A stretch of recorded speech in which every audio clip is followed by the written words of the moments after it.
आप सभी लोग जानते हैं कि 29 जनवरी 2024 को साल की सबसे बड़ी चतुर्थी है। मतलब कि इस चतुर्थी को हम संकटा चौथ भी कहते हैं, तिलकुट चौथ भी कहते हैं और गणेश चतुर्थी भी कहते हैं। और दोस्तों, ये वाली जो गणेश चतुर्थी है, ये संकटा चौथ है, ये तिलकुट चौथ है, ये सोमवार के दिन ही पड़ रही है। जिस दिन है तारीख दोस्तों 29 जनवरी 2024 का। इस पूरे साल में भगवान शिव जी की बहुत ही बड़ी कृपा हो रही है। ये बात आप सभी लोग जरूर होंगे, क्योंकि इस बार की जो सबसे बड़ी चतुर्थी है, संकट चौथ या तिलकुट चौथ, वो भी सोमवार के दिन ही पड़ रही है। इसका मतलब है कि इस दिन आप भगवान को प्रसन्न करने के लिए जो भी उपाय करेंगे, उसका फल आपको डबल ही मिलेगा, क्योंकि आप दो विशेष दिनों पर एक ही दिन वो जो है उपाय करने वाले हैं। ठीक है, सोमवार का दिन भी रहेगा, तिलकुट चौथ का भी दिन रहेगा।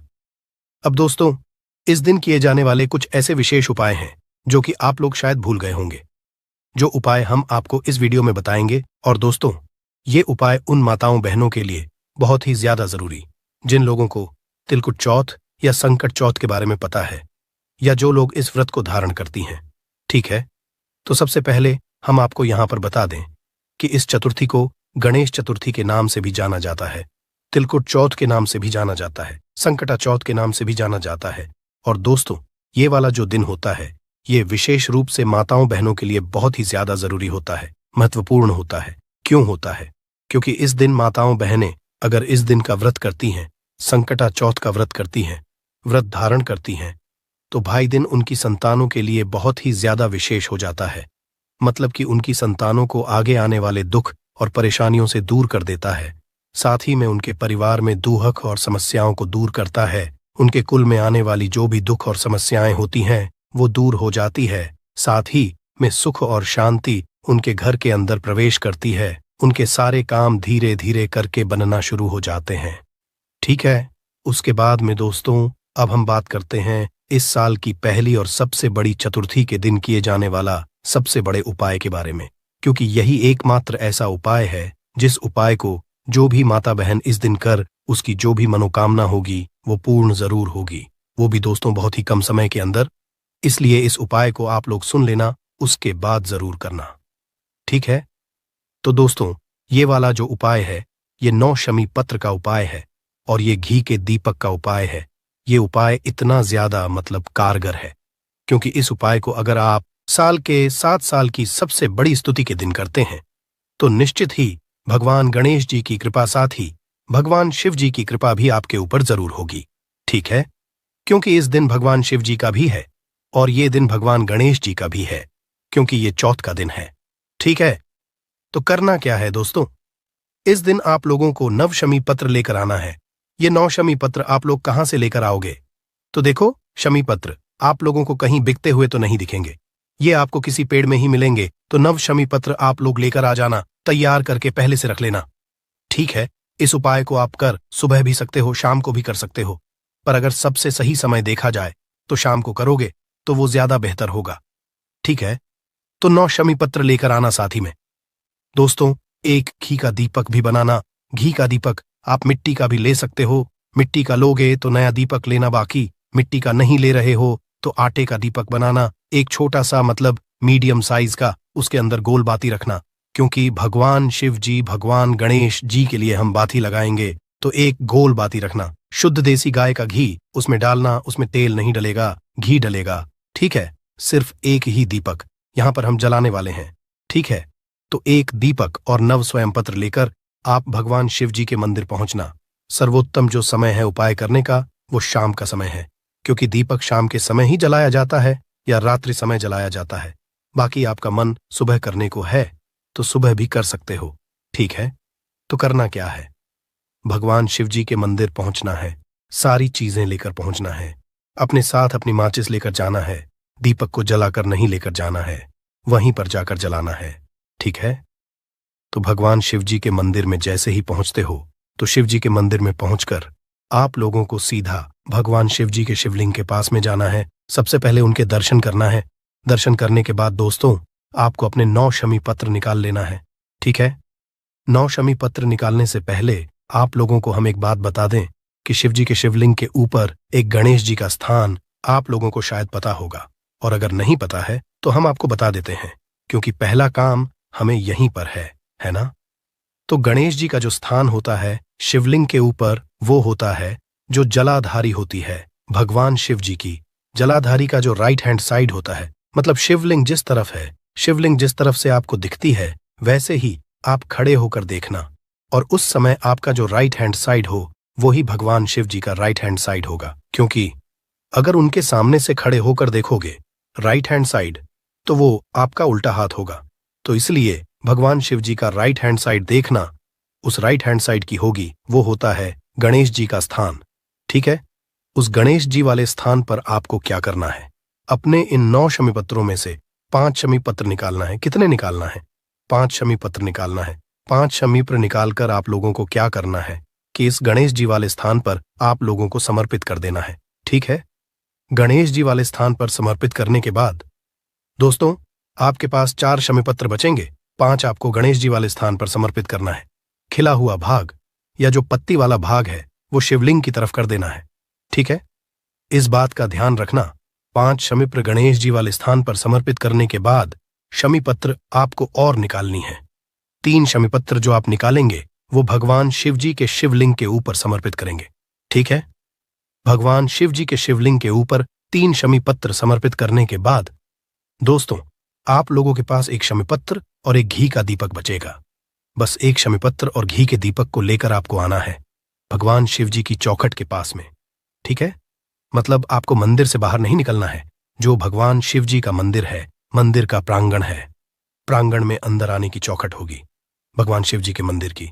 तो बस उसी चौखट पर अंदर ही रहना है, बाहर नहीं जाना।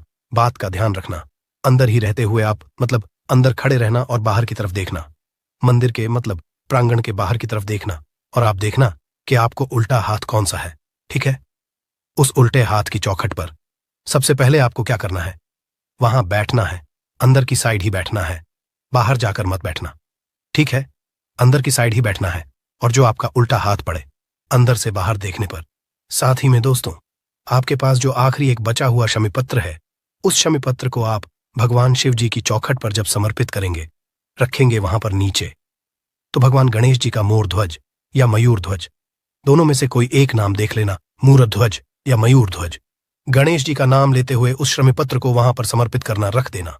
साथ ही में जो दीपक है, उस दीपक को अब आप लोग जलाना। जलाने के बाद उसी शमी पत्र के साइड में आंखें बंद करके भगवान गणेश जी का नाम लेते हुए, भगवान शिव जी का नाम लेते हुए अपनी जो भी मनोकामना हो, अपने कुल की, अपने परिवार की, अपने बच्चों के लिए, वो अपनी मनोकामना उस दीपक को रखते समय भूल देना।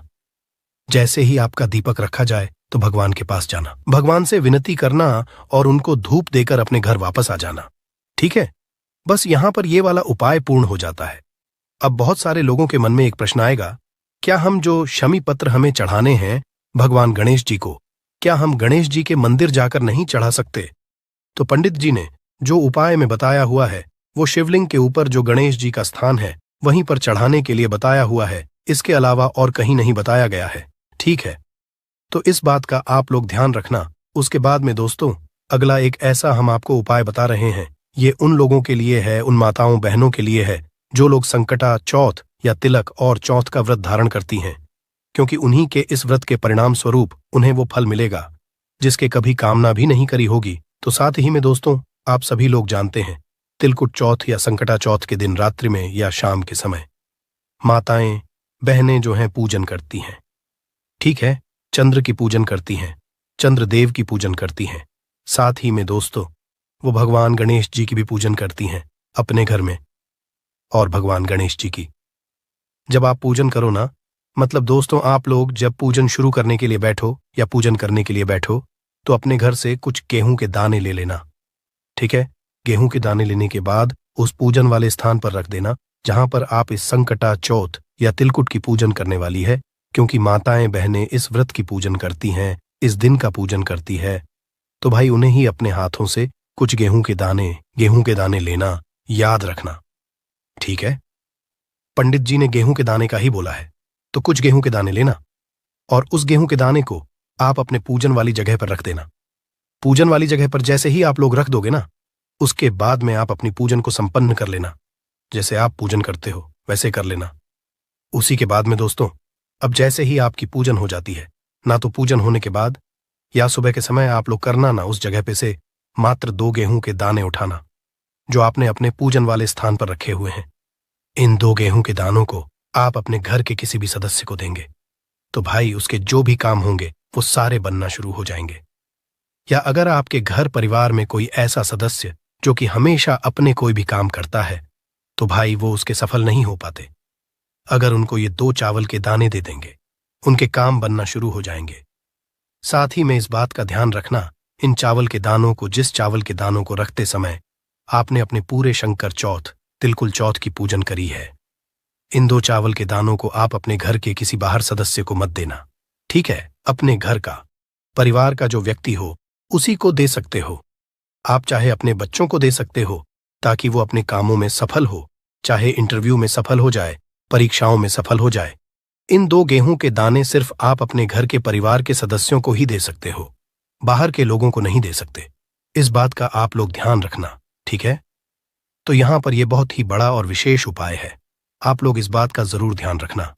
अब दोस्तों, हम लोग बात करते हैं इस तिलकुट चौथ और संकट चौथ के दिन किए जाने वाला एक सबसे बड़े उपाय के बारे में, जिससे कि आप भगवान से जो भी अपनी मनोकामना बोलेंगे वह आपकी मनोकामना जरूर पूर्ण होगी, वो भी बहुत ही जल्दी। अब दोस्तों, ये वाला जो उपाय है ना, ये है दोस्तों 108 चावल के दाने वाला उपाय। ये 108 चावल के दाने वाला उपाय दोस्तों इतना ज्यादा बड़ा है। सोमवार का दिन है, भगवान गणेश जी का तिलकुट चौथ का दिन है, तो भाई आप लोगों को ये वाला उपाय तो इस दिन जरूर करना चाहिए। अब उपाय कैसे करोगे वो आप लोग ध्यान से सुन लो, ठीक है? इस उपाय इस दिन करने का आपको डबल फल मिलेगा, क्योंकि ऐसे आप सोमवार को करते हो तो आपको फल मिलता ही है, पर तिलकुट चौथ और संकटा चौथ जिस दिन सोमवार ही पड़ रहा है, इस दिन अगर आपको ये वाला उपाय कर लोगे इस बार के सोमवार को, तो भाई आप लोगों को इसका डबल फल मिलेगा। इस उपाय को करने के लिए मात्र आपको 108 चावल के दाने अपने घर से लेकर जाने होते हैं, अपने घर के रसोई घर से, वो भी प्रातःकाल सुबह सुबह। आप इसके साथ में 1 लोटा जल वगैरह जो भी लेकर जाना चाहे वो लेकर जा सकते हैं, ठीक है? शिव जी के मंदिर जैसे ही पहुंचते हो तो मंदिर में पहुंचकर पहले आप अपनी पूजन अर्चना कर लिया करो, ठीक है? पूजन अर्चना जैसे ही आप लोगों की हो जाती है, भगवान से आप निवेदन आशीर्वाद ले लेते हो। उसके बाद में आप लोगों को क्या करना होता है कि भाई जो आपने भगवान से प्रार्थना करी है, भाई आपने जो भी उनसे निवेदन किया है, अब उसको पूरा कराने के लिए आपको अपने 108 चावल के दाने लाना है। इन 108 चावल के दानों में से एक भी दाना टूटा हुआ, कटा पिटा या ऐसा नहीं होना चाहिए। इस बात का ध्यान रखना। अच्छे साबुत चावल के दाने लाना और एक एक दाना भगवान शिव जी की शिवलिंग के ऊपर श्री शिवाय नमोस्तु भीम बोलते हुए चढ़ाना, ठीक है? एक एक दाना एक साथ चढ़ाओगे फल नहीं मिलेगा, पर एक एक चावल का दाना भगवान शिव जी पर अगर चढ़ाओगे इस दिन तो आपको डबल फल मिलेगा, ठीक है? शिव जी पर चढ़ाना, श्री शिवाय नमस्तु भीम बोलना, हर दाने को चढ़ाते समय श्री शिवाय नमस्ते बोलना, बस आखिरी वाला जो दाना आ जाए। 107 दाने चावल के दाने चढ़ा दिए तो आखिरी वाला जो 108 चावल का दाना है, उस समय भी आप श्री शिवाय नमस्ते बोलना, भगवान से अपनी मनोकामना बोलना, आंखें बंद करके, और इस आखिरी वाले चावल के दाने को समर्पित कर देना। बस आखिरी वाला जो चावल का दाना है, इस समय आप अपनी मनोकामना भूलकर भगवान शिव जी पर इसे समर्पित कर देना। 100 जो भी माताएं, बहनें, जो भी व्यक्ति, जो भी बच्चे अगर सोमवार के दिन और विशेष रूप से 29 जनवरी का जो दिन है तिलकुट चौथ और संकटा चौथ, और जिस दिन सोमवार भी पड़ रहा है, इस दिन अगर कर लेंगे, उनको जो भी चीज चाहिए होगी, जो भी मनोकामना होगी, जो भी दुख और परेशानी होगी, वो बहुत ही कम समय के अंदर पूर्ण जरूर हो जाएगी। क्योंकि जब कोई विशेष दिन पर कोई एक और अच्छा त्योहार पड़ता है तो भाई उसका हमें फल भी डबल मिलता है। जैसा कि इस बार पड़ रहा है 29 जनवरी को सोमवार का दिन भी है, साथ ही भगवान गणेश जी का गणेश चतुर्थी भी है, तिलकुट चौथ भी है, संकटा चौथ भी है, इन नामों से जाना जाता है, ठीक है? ये चौथ का दिन है, तो भाई आप इस उपाय को इस दिन भी जरूर करिएगा। अब दोस्तों, आपको अगर इन उपायों करने में कोई भी दिक्कत, समस्या, परेशानी आती है तो उसे आप हमसे कमेंट करके पूछ सकते हैं।